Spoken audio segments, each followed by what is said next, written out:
ओम शांति 14/6/2025 की मुरली है। मुख्य रूप से बाबा ने कहा, अपना सब कुछ बाप को अर्पण कर देने वाले हमारा कुछ भी नहीं। ऐसे बच्चे पुरानी दुनिया से बेहद का वैराग्य कर लेते हैं। बाबा, हमारी यह देह भी नहीं है, यह तो पुरानी देह है, इनको भी छोड़ना है। उनका मोह सबसे टूटता जाएगा, नष्टो मोहा होंगे। उनकी बुद्धि में रहता कि यहाँ का कुछ भी काम नहीं आना है, क्योंकि यह सब हद का है। इस पुरानी दुनिया से बेहद का वैरागी बन अपना सब कुछ अर्पण कर देना है। आगे कहा, यह देह भी हमारी नहीं, इनसे मोह तोड़ नष्टो मोहा बनना है। कभी भी ऐसी कोई भूल नहीं करनी है जो रजिस्टर पर दाग लग जाए। सर्व दैवी गुण धारण करने हैं, अंदर क्रोध का जरा भी अंश ना हो। अब सुनते हैं महावाक्यों को विस्तार से।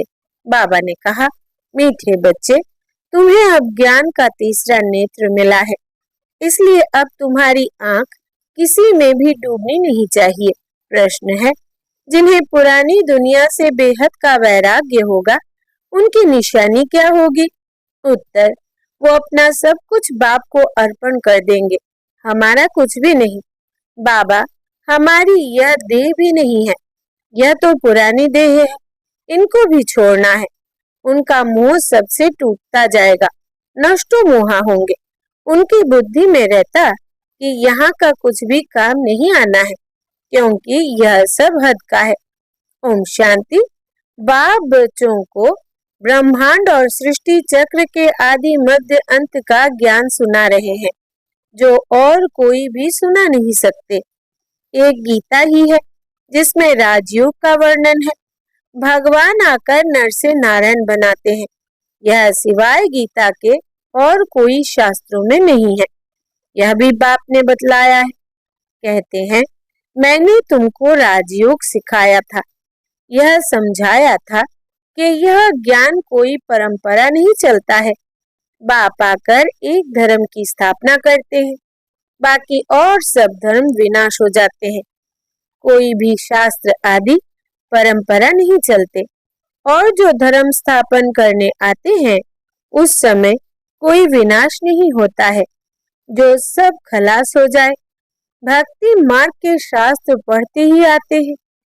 इनका ब्राह्मण धर्म का भल शास्त्र है गीता, परंतु वो भी भक्ति मार्ग में ही बनाते हैं, क्योंकि सतयुग में तो कोई शास्त्र रहता ही नहीं और धर्मों के समय विनाश तो होता ही नहीं।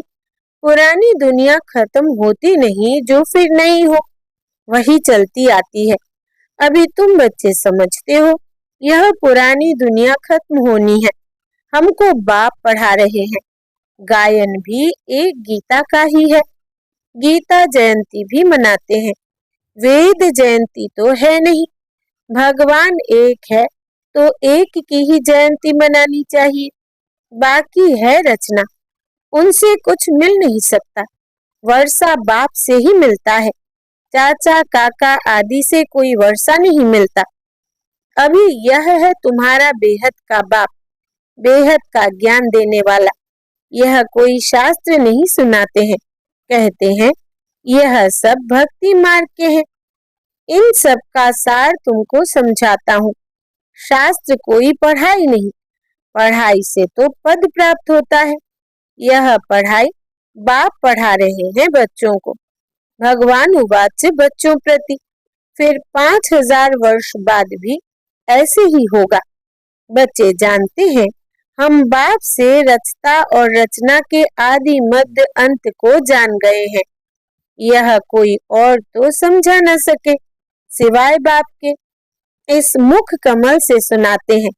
यह भगवान का लोन लिया हुआ मुख है ना, जिसको गौमुख भी कहते हैं। बड़ी माता है ना, इनके मुख से ज्ञान के वर्षंस निकलते हैं, न कि जल आदि। भक्ति मार्ग के फिर गौमुख से जल दिखा दिया है। अभी तुम बच्चे समझते हो भक्ति मार्ग में क्या क्या करते हैं। कितना दूर गौमुख आदि पर जाते हैं पानी पीने। अभी तुम मनुष्य से देवता बन रहे हो, यह तो जानते हो। बाप कल्प कल्प आकर मनुष्य से देवता बनाने के लिए पढ़ाते हैं। देखते हो कैसे पढ़ा रहे हैं। तुम सबको यह बतलाते हो भगवान हमें पढ़ा रहे हैं। कहते हैं माँ में कम याद करो तो तुम्हारे विक्रम विनाश हो जाए। तुम जानते हो सतयुग में थोड़े मनुष्य होते हैं, कलयुग में कितने ढेर मनुष्य है। बाप आकर के आदि सनातन देवी देवता धर्म की स्थापना कर रहे हैं। हम मनुष्य से देवता बन रहे हैं। मनुष्य से देवता बनने वाले बच्चों में दैवी गुण दिखाई देंगे। उनमें क्रोध का अंश भी नहीं होगा। अगर कभी क्रोध आ गया तो झट बाप को लिखेंगे, बाबा आज हमसे यह भूल हो गई, हमने क्रोध कर लिया, विकर्म कर लिया। बाप से तुम्हारा कितना कनेक्शन है, बाबा क्षमा करना। बाप कहेंगे क्षमा आदि होती नहीं, बाकी आगे के लिए ऐसी भूल नहीं करना। टीचर कोई क्षमा नहीं करते हैं, रजिस्टर दिखाते हैं। तुम्हारे मैनर्स अच्छे नहीं हैं। बेहद का बाप भी कहते हैं तुम अपने मैनर्स देख रहे हो।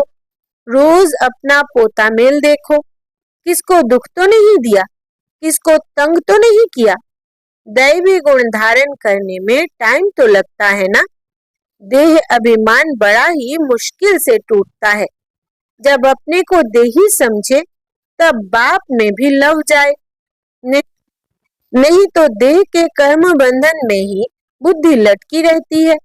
बाप कहते हैं तुमको शरीर निर्वाह अर्थ कर्म भी करना है, उनसे टाइम निकाल सकते हो। भक्ति के लिए भी टाइम निकालते हैं ना। मीरा श्री कृष्ण की ही याद में रहती थी ना। पुनर्जन्म तो यहाँ ही लेती गई। अभी तुम बच्चों को इस पुरानी दुनिया से वैराग्य आता है। जानते हैं इस पुरानी दुनिया में फिर पुनर्जन्म लेना ही नहीं है, दुनिया ही खत्म हो जाती है। यह सब बातें तुम्हारी बुद्धि में है। जैसे बाबा में ज्ञान है वैसे बच्चों में भी है। यह सृष्टि का चक्र और कोई की बुद्धि में नहीं है, तुम्हारे में भी नंबरवार है।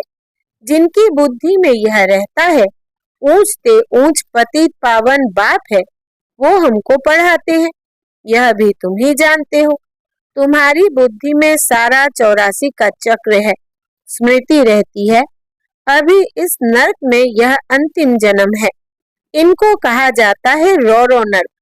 बहुत गंध है, इसलिए सन्यासी लोग घर बार छोड़ जाते हैं। वो हो जाती है शारीरिक बात। तुम सन्यास करते हो बुद्धि से, क्योंकि तुम जानते हो हमको अभी वापिस जाना है। सबको भूलना पड़ता है। यह पुरानी छीछी दुनिया खत्म हुई पड़ी है। मकान पुराना होता है, नया बनकर तैयार होता है तो दिल में आता है ना, यह मकान टूट ही जाएगा। अभी तुम बच्चे पढ़ रहे हो ना, जानते हो नई दुनिया की स्थापना हो रही है। अभी थोड़ी देरी है, बहुत बच्चे आकर पढ़ेंगे। नया मकान अभी बन रहा है, पुराना टूटता जा रहा है। बाकी थोड़े दिन है। तुम्हारी बुद्धि में यह बेहद की बातें हैं। अब हमारी इस पुरानी दुनिया से दिल नहीं लगती है। यह कुछ भी आखिर काम में नहीं आना है। हम यहाँ से जाना चाहते हैं। बाप भी कहते हैं पुरानी दुनिया से दिल नहीं लगानी है। मुझ बाप को और घर को याद करो तो विक्रम विनाश हो, नहीं तो बहुत सजाएं खाएंगे, पद भी भ्रष्ट हो जाएगा। आत्मा को फूरना लगा हुआ है। हमने 84 जन्म भोगे हैं। अब बाप को याद करना है तब विक्रम विनाश होंगे। बाप की मत पर चलना है तभी श्रेष्ठ जीवन बनेगी। बाप है ऊंच ते ऊंच, यह भी तुम ही जानते हो। बाप अच्छी रीति स्मृति दिलाते हैं।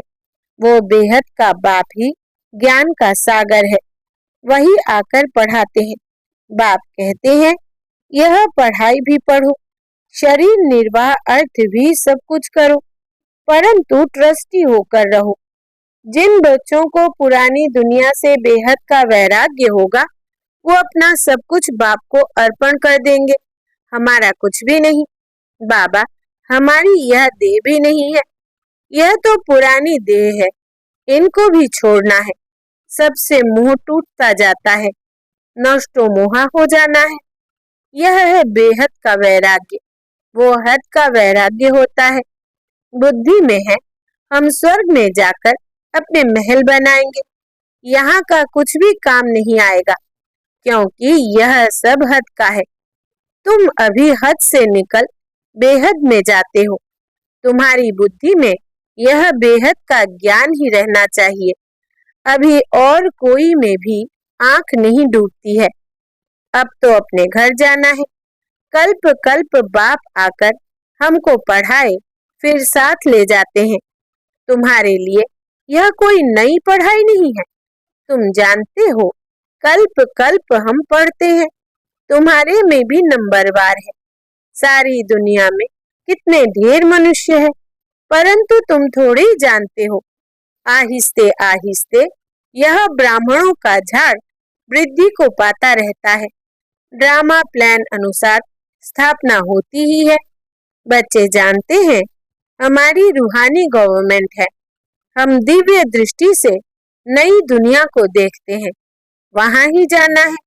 भगवान भी एक है, वही पढ़ाने वाला है। राजयोग बाप ने ही सिखलाया था। उस समय लड़ाई भी बरोबर लगी थी।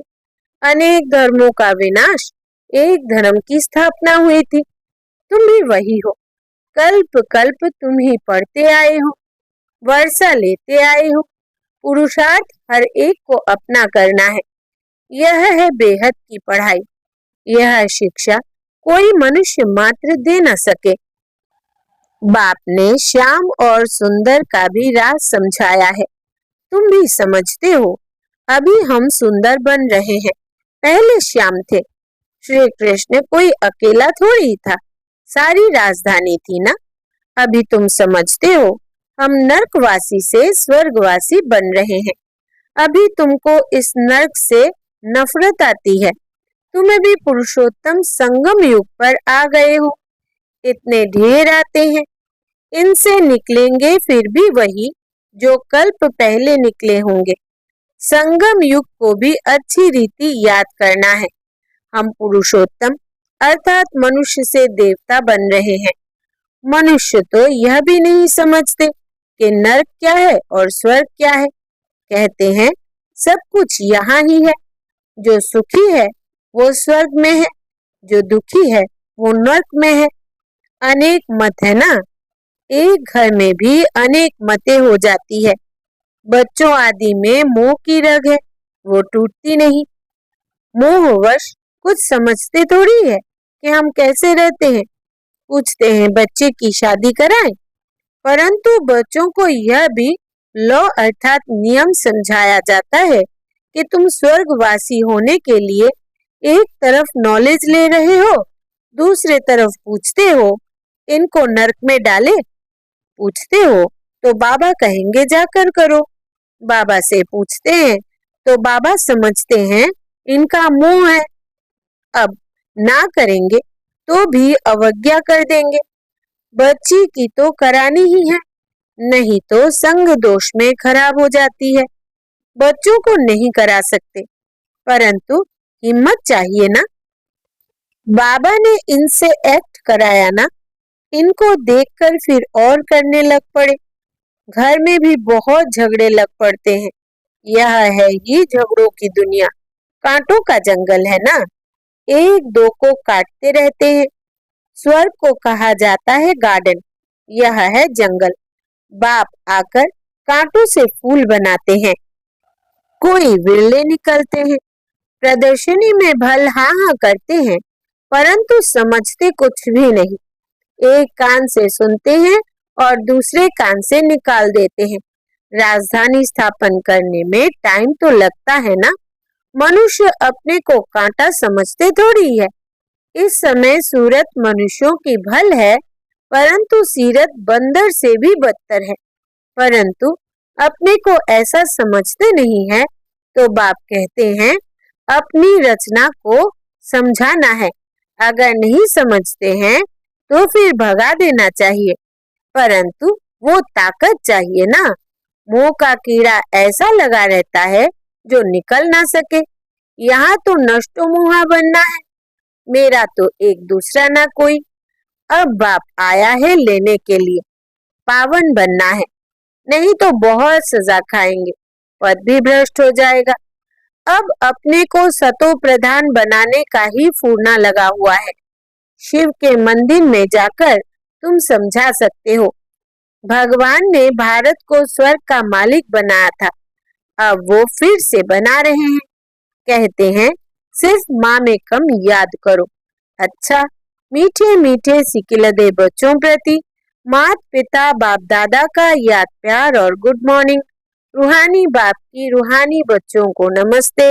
हम रूहानी बच्चों की रूहानी बाप दादा को याद प्यार, गुड मॉर्निंग और नमस्ते बाबा नमस्ते। धारणा के लिए मुख्य सार। पहला, इस पुरानी दुनिया से बेहद का वैरागी बन अपना सब कुछ अर्पण कर देना है।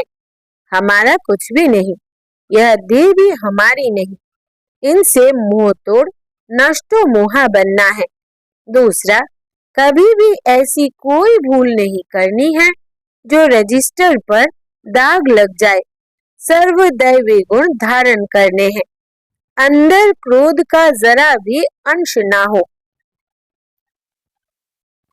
वरदान है आज का, कहना, सोचना और करना, इन तीनों को समान बनाने वाले ज्ञानी तो आत्मा भव। विस्तार है, अभी वानप्रस्थ अवस्था में जाने का समय समीप आ रहा है, इसलिए कमजोरियों के मेरेपन को व व्यर्थ के खेल को समाप्त कर कहना, सोचना और करना समान बनाओ, तब कहेंगे ज्ञान स्वरूप। जो ऐसे ज्ञान स्वरूप ज्ञानी तो आत्माएं हैं, उनका हर कर्म, संस्कार, गुण और कर्तव्य समर्थ बाप के समान होगा। वे कभी व्यर्थ के विचित्र खेल नहीं खेल सकते, सदा परमात्मा मिलन के खेल में बिजी रहेंगे। एक बाप से मिलन मनाएंगे और औरों को बाप समान बनाएंगे। स्लोगन है, सेवाओं का उमंग छोटी छोटी बीमारियों को मर्ज कर देता है। सेवाओं का उमंग छोटी छोटी बीमारियों को मर्ज कर देता है। अव्यक्त इशारे, आत्मिक स्थिति में रहने का अभ्यास करो, अंतर्मुखी बनो। अंतर्मुखी अर्थात मुख और मन का मौन रखने वाले। मुख का मौन तो दुनिया में भी रखते हैं, लेकिन यहाँ व्यर्थ संकल्प से मन का मौन होना चाहिए। जैसे ट्रैफिक कंट्रोल करते हो तो व्यर्थ की ट्रैफिक को कंट्रोल करते हो, वैसे बीच बीच में एक दिन मन के व्यर्थ का ट्रैफिक कंट्रोल करो। अच्छा, ओम शांति।